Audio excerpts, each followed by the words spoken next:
అంటే మనం రీసెంట్ కాంట్రవర్సీస్లో దూరాం కాబట్టి వాటికి చాలా బ్యాడ్ కమెంట్స్ అనేవి వచ్చినాయి. ఆ బ్యాడ్ కమెంట్స్కి గుడ్ వేలో సమాధానాలు ఇద్దాం.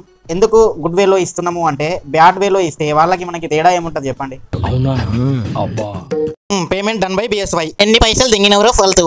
ఎంత ఇచ్చారు బ్రో అని ఒకడు. పెయిడ్ రోస్టా బ్రో, ఎంత ఇచ్చిండ్రు పైసలు? పెయిడ్ పర్సన్ BSY లంచం ఎంత ఇచ్చాడంట. BSY అంటే నేను ఒక వీడియో చేస్తున్నా, అంటే కొద్దిగా బెట్టింగ్ యాప్స్కి అగెనిస్ట్గా వెళ్ళాలి కానీ కేవలం పర్సనల్ టార్గెట్ నేను చేస్తున్నాడు అనిపిస్తుంది నాకు. సో నాకు ఒక 20,000 కావాలి బ్రో, పని ఉంది, ఇస్తావా అంటే నువ్వు ఇచ్చినా ఇవ్వకపోయినా నేను వీడియో చేస్తా సరే అని చెప్తే 2 కోట్లు ఇచ్చాడు. మరి లేకపోతే ఎందుకు రాబోయి కథలు తింటారు. చెప్తున్నా కదా 2 కోట్లు ఇచ్చిండు. రోడ్డు మీద ఉండేటువంటి మొన్నటి దాకా ఈ ఇల్లు కూడా 2 రోజులలో కట్టుకున్నా ఆ 2 కోట్లతో. BSY ఇన్నర్ ఫీలింగ్, ఎవడు సచ్చినా నాకు సంబంధం లేదు, అందరూ ప్రమోషన్స్ వరకే ఆగిపోతున్నారు బ్రో. BSY గాడు అందులోకి లాగి ఫాలోవర్స్ ని స్కామ్ చేస్తుండు. ఎందుకు అన్న వాడు ఆ మనీతో ఎంజాయ్ చేస్తుండు ఫుల్ గా. అరే బెట్టింగ్ యాప్స్ కి అగెనిస్ట్కి వెళ్తున్నారా లేకపోతే BSYకి అగెనిస్ట్కి వెళ్తున్నారా? BSY ఒక్కడు బెట్టింగ్ యాప్స్ మానేసినంత మాత్రాన ఎవడు ఆపడు. అది ఇప్పుడు BSY ఉన్నాడు, ఆయనకి 40 లక్షల మంది సబ్స్క్రైబర్స్ ఉన్నారు. ఆ 40 లక్షల మందికి లేని ప్రాబ్లం మనకెందుకుంది? ఆ 40 లక్షల మంది వెళ్ళి ఆయన వీడియోస్ చూస్తున్నారు, ఫాలో అవుతున్నారు, టెలిగ్రామ్లో ఉంటున్నారు, వాళ్ళకేమీ ప్రాబ్లం లేదు, మనకే ప్రాబ్లం. అది ఇప్పుడు BSY ఆపేసిండు అనుకుందాం, దీప్తి సునైనా ఉంది, ఆవిడకి 50 లక్షల మంది ఫాలోవర్స్ ఇన్స్టాగ్రామ్లో, ఆవిడ కూడా వచ్చి బెట్టింగ్ యాప్స్ ప్రమోట్ చేస్తుంది. మరి ఆవిడని ఫాలో అయ్యే కరువు ఫాలోవర్స్ 50 లక్షల మంది ఉన్నారు కదా, ఆ నిబ్బగాళ్ళకి లేని నొప్పి మనకెందుకురా? ఎండ్ ఆఫ్ ది డే వాడెళ్ళి వాడి చెయ్యి వాడు కోసుకుంటున్నాడు. సో కోసుకొని చెప్తే కూడా వినడు కదా వాడు, నువ్వు చెప్పినా వినడు, నేను చెప్పినా వినడు వాడు. సో మనకెందుకురా బేటా? ఎవరంతటి వాళ్ళే తెలుసుకోవాలి. అప్పటిదాకా ఎన్ని చెప్పినా సరే వాళ్ళ కాంట్రవర్సీని నువ్వు బాగా యూజ్ చేసుకున్నావు కదా. కానీ ఇంకా everybody need a particular reach. ఒక పర్టికులర్ రీచ్ అనేది ప్రతి ఒక్కడికి అవసరం. సో దానికోసమే చేసిన, దట్స్ ఇట్. అదే బ్రో, బెట్టింగ్ యాప్స్ ప్రమోట్ చేసే బదులు 4 మిలియన్ సబ్స్క్రైబర్స్ ఉన్నారుగా, వాళ్ళ ఉచ్చదాగుమను. సో నువ్వు ఇండైరెక్ట్గా 4 మిలియన్ పీపుల్ బాగుండాలి అని చెప్పి ఆ 4 మిలియన్ పీపుల్ ఉచ్చదాగుమని అంటున్నావు కదా. ఆ 4 మిలియన్ పీపుల్ నీ కమెంట్ చూశారనుకో, అదే 4 మిలియన్ పీపుల్ వచ్చి నీ నోట్లో ఉచ్చ వస్తుంది. అట్లుంటది ఫ్యాన్ మెంటాలిటీ అంటే. మరి లేకపోతే ఏంట్రా, బెట్టింగ్ పెట్టేవాడికి తెలుసు కదా డబ్బులు పెడితే వస్తాయి లేకుంటే పోతాయని. వచ్చినప్పుడు జేబులు వేసుకుంటాడు, పోయినప్పుడు వచ్చి అరే పలానా ఇన్ఫ్లుయెన్సర్ చెప్పారా నా డబ్బులు పోయారా అని ఏడుస్తాడు. కాకపోతే ఇక్కడ ఇన్ఫ్లుయెన్సర్ది కూడా తప్పు ఉంది. ఆ తప్పు ఏంది అనేది నేను నెక్స్ట్ బెట్టింగ్ యాప్స్ రోస్ట్లో చెప్తా, వెయిట్ చేయండి. లేదంటే నా ప్రీవియస్లో ప్రమోషన్స్ రోస్ట్ ఉంటుంది, ఫేక్ ప్రమోషన్స్ రోస్ట్, వెళ్ళి చూడండి మీకు అర్థమవుతుంది. బ్రో అన్వేష్ వల్ల 19 ఇయర్స్ బాయ్ హెవీ మాస్టర్బేషన్ చేసుకుని చచ్చిపోయాడు. సరిపోయింది. ఇక్కడ వీళ్ళేమో టీనేజ్లోనే చేసుకొని చచ్చిపోతారు, ఇక్కడ వాడేమో 40-50 ఏళ్ళు వచ్చినా సరే టీనేజ్ అమ్మాయిలని మింగుకుంటూ హ్యాపీగా తిరుగుతాడు. లైఫ్లో సెటిల్ అయ్యి సక్సెస్ అయితే రంభా ఓరసే మేనలు కాదు, దిలోత్తులు కాదు, అప్సరసలు పరిగెత్తుకొని వస్తారు. ఎగ్జాంపుల్ నువ్వు ఇంకా పైకి రాలేరా? నువ్వు వచ్చినప్పుడు నీకు 1 మిలియన్ సబ్స్క్రైబర్స్ అయినప్పుడు నీతులు మాట్లాడు. సంవత్సరం నుంచి చేస్తే 10,000 వచ్చిండ్రు, ఇడు 1 మిలియన్ గురించి మాట్లాడుతుండు. వీడికంటే ఎర్రిపప్పు ఎవడైనా ఉంటాడా? సో పాయింట్ ఏంటంటే బెట్టింగ్ యాప్స్ విషయానికి వస్తే ఇప్పుడు ఒక 50,000 సబ్స్క్రైబర్స్ ఉండి వాడి రీచ్ ఒక 30,000 40,000 కంటే ఎక్కువ వెళ్ళట్లేదు, అంతే మంది చూస్తున్నారు మన వీడియోలు, అంతకంటే ఎక్కువ చూడట్లేదు అన్నప్పుడు వాడు బెట్టింగ్ యాప్స్ కావచ్చు, ఏ యాప్స్ అయినా వాడు ప్రమోట్ చేసుకోవచ్చు.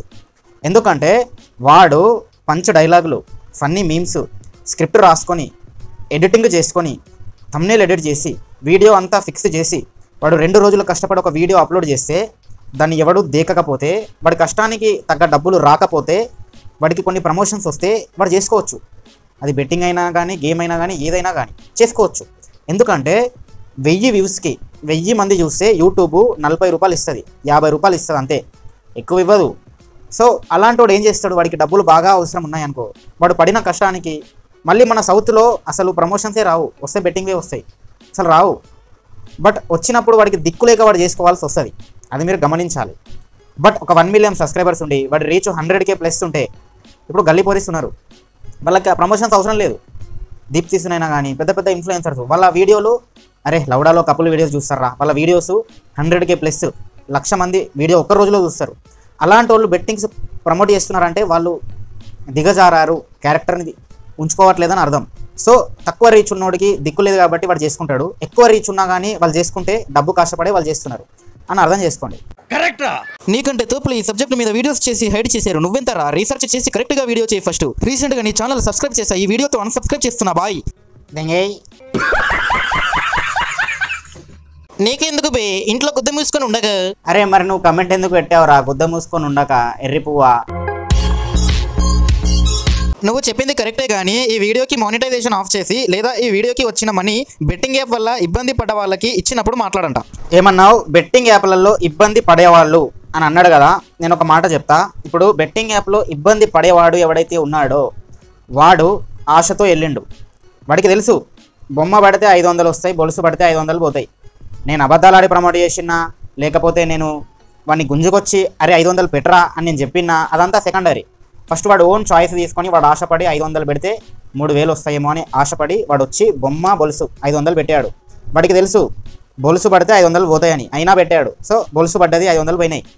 అప్పుడు వచ్చి అరే ఈ ఇన్ఫ్లుయెన్సర్ చెప్పారు, వీడియో పట్టుకుపోయారు, నా డబ్బులు పోయాయిరా, వీడియో చెప్పారు నాకు డబ్బులు పెట్టమని ఏడుస్తాడు. ఒకవేళ 3000 వచ్చాయి జేబులు వేసేసుకుంటాడు. సో అక్కడ వాడు ఆశపడి వెళ్తున్నాడు, వాడు ఓన్ రిస్క్ తెలిసి కూడా మళ్ళీ డబ్బులు వస్తే జేబులు వేసుకుంటున్నాడు, లాభం వస్తే డబ్బులు పోతే ఇట్లా వచ్చి ఏడుస్తున్నాడు. సో ఇక్కడ వాడి ఓన్ ఇన్వాల్వ్మెంట్ ఉంది కదా. ఎవడైనా చెప్పని end of the day but action తీసుకుంటుంది వాడే కదా, వాడు ఓన్ ఇంటిటే కదా. సో అది అర్థమైందా? అది తప్పు ఎవరిది? వాంది. అది వి సపోర్ట్ నాన్ వేషణ. I support Yogi Adityanath. ఒక్క వీడియోతో సన్నీ యాదవ్కి 6 lakhs ఫాలోవర్స్ వచ్చారు. దానివల్ల అన్వేష్ వాడికి మండింది. బ్రో మీ అందరికీ తెలియని విషయం ఏందో తెలుసా? ఆ భయ్యా సన్నీ యాదవ్ ఈ నాన్ వేషణ ఇద్దరు దోస్తులే బ్రో. వాళ్ళిద్దరికీ నిజంగానే గొడవైంది అనుకొని నిజంగానే నాన్ వేషణ బెట్టింగ్ యాప్స్కి అగెన్స్ట్గా ఫైట్ చేస్తుండో అని మీరు అనుకొని మీరు ఎర్రి పువ్వులు అవుతున్నారు. కానీ వాళ్ళు ఎండ్ ఆఫ్ ది డే ఒకటే. క్షమించండి సన్నీకి ఫైనల్ గా మీరు కాల్ హెరాస్ పొక్క నాట్ అక్క అంట. అంటే నువ్వు ఇన్కాగ్నిటోనికి ఇట్లా అంటున్నావు కదా, మీ ఇంట్లో కూడా పొక్కలు ఉన్నాయి బ్రో, వాళ్ళని కూడా పొక్కలే అని పిలుస్తావా? మొత్తానికి నువ్వు కూడా ప్లే లైక్ ఇంకాగ్నిటోకి సపోర్ట్ చేసి కరువుగాడివి. కరువుగాన్ని ఏంట్రా, నన్ను అక్క బ్రో అంటదిరా. అక్కడ నేను ఎట్లా కరువు చూపిస్తారా? మళ్ళీ నేను రోస్ట్ చేసిన, ఎట్లా రోస్ట్ చేసిన ఇన్కాగ్నిటోని పెద్ద పారాగ్రాఫే రాసింది, కమ్యూనిటీ పోస్ట్ వేసింది నేను రోస్ట్ చేశాక. అంటే అర్థం చేసుకో. ఇంకా నేను ఎందుకు సపోర్ట్ చేస్తా? నేను ఎప్పుడూ ఒకరికి సపోర్ట్ చేయను, నేను రెండు వైపులా చూస్తా. ఆ వీడియోకి నా రియాక్షన్ చెప్తా అంతే. ఇప్పుడు నెక్స్ట్ ఇన్కాగ్నిటో వీడియో చేస్తుంది, ఆ వీడియో కూడా నేను రియాక్ట్ అవుతా ఒకవేళ నాకు రియాక్ట్ అవ్వాలనిపిస్తే. అంతే సింపుల్ బ్రో. జనాలు గొర్రెలు, జనాలు ఎర్రి పువ్వులు. నా మైండ్లో ఉన్నట్టు చెప్పావు బ్రో. ఈ గొర్రె జనాలు ఎంత చెప్పినా అర్థం కాదు. మన సౌత్ సైడ్ జనాలు మాత్రం ఎంత గొర్రెలు అంటే కపుల్ వీడియోస్ భయ్యా. ఇద్దరు పెళ్ళం మొగుడు జస్ట్ కథలు పడతారు, ఆ సొల్లుని ఎంజాయ్ చేస్తారు భయ్యా.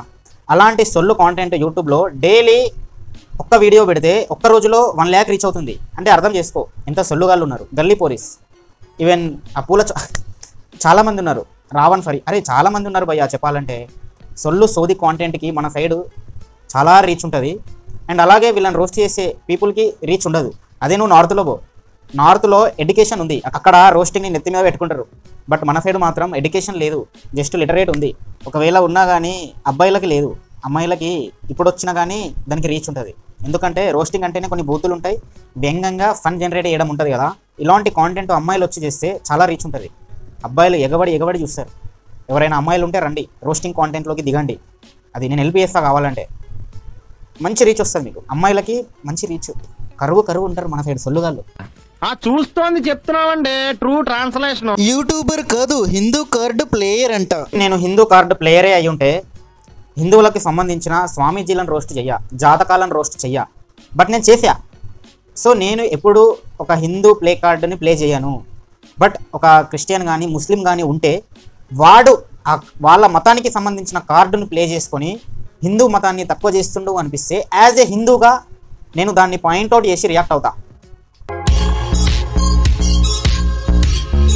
మొడ్డగుడు బ్రో, రీచ్ కోసం ట్రెండింగ్ టాపిక్స్ వెతుకుతున్నావు, రిలీజన్ మసాలా కూడా యాడ్ చేస్తున్నావు. నా మొడ్డగుడు నేను రీచ్ కోసమే ఎవడైనా ట్రెండింగ్ టాపిక్స్ పడతారు.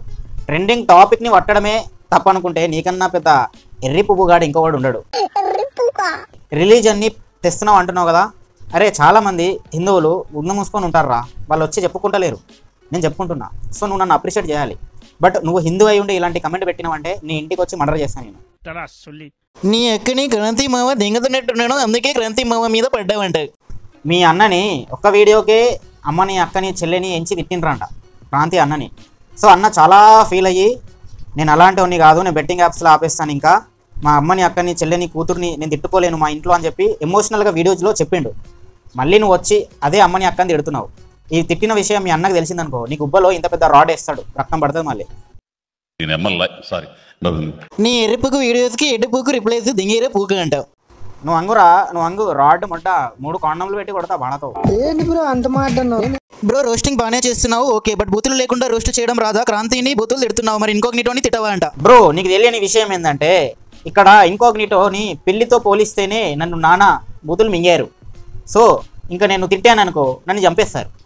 అంటే అమ్మాయి అబ్బాయి ఈక్వల్ అంటారు కదా, ఎప్పుడు కాదు, ఈక్వల్ కాదళ్ళు. ఎందుకంటే నేను క్రాంతి వ్లాగర్ ఒక అబ్బాయి, తనని తిట్టగలుగుతున్నా, బట్ ఒక ఇంకోగ్నిటో అమ్మాయి తనని తిట్టలేకపోతున్నా ఇప్పటికి వీడియోలో వచ్చి.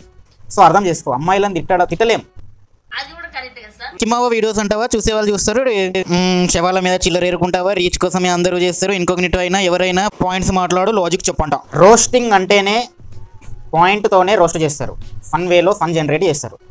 అసలు పాయింట్, ట్రూత్, లాజిక్ అనేది లేకపోతే రోస్టింగ్ అనేది మ్యాక్సిమం కొన్ని వీడియోస్లో ముందుకు వెళ్ళదు. రోస్టింగ్ కాంటెంట్ అంటేనే చాలా ఫన్నీగా అండ్ ఇన్ఫర్మేటివ్ కాంటెంట్, నిన్ను బెటర్ చేసే కాంటెంటే రోస్టింగ్. రోస్టింగ్ అంటే హెల్దీ కాంటెంట్ లేదు. మళ్ళీ రోస్టింగ్ గురించి తెలవకుండా వచ్చి ఇలాంటి కమెంట్ పెడితే నీకన్నా పిచ్చ పూకోడు ఎవడు ఉండడు.